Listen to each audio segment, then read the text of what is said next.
பிரியமான சகோதர சகோதரிகளே, இன்றைய தவக்கால சிந்தனையிலும்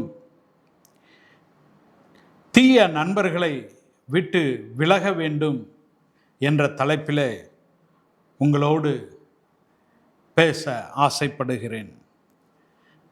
திருவிவிலியத்தில் எரேமியாவின் புஸ்தகம் 9வது அதிகாரம் 4வது இறைவார்த்தை இவ்வாறு கூறுகிறது: ஒவ்வொருவரும் அடுத்திருப்பவரை பொறுத்தவரை எச்சரிக்கையாய் இருக்கட்டும்.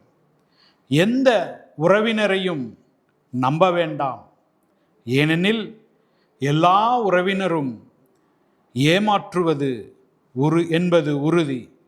அடுத்திருப்பவர் அனைவரும் புரணி பேசுகின்றனர் என்று சொல்லி இந்த இறைவார்த்தை கூறுகிறது. ஆம், எனக்கு பிரியமானவர்களே, இன்றைக்கு நண்பர்கள் எப்படி இருக்கின்றார்கள்? பணம் படைத்தவர்களிடம் அநேக நண்பர்கள் கூடுவதை பார்த்திருப்பீர்கள். அநேகர் அவர்களோடு நேரத்தை செலவிடுவதை பார்த்திருப்பீர்கள். இந்த நாளிலும் நாம் எப்படி இருக்க வேண்டும்?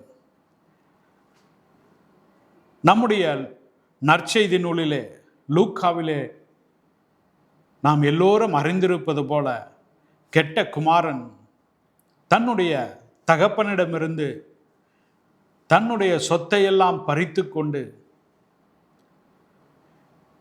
வெளி தேசங்களுக்கு சென்று ஊதாரித்தனமாய் செலவிட்டு எல்லா சொத்தையும் இழந்து வாடுவதை காண முடிகிறது.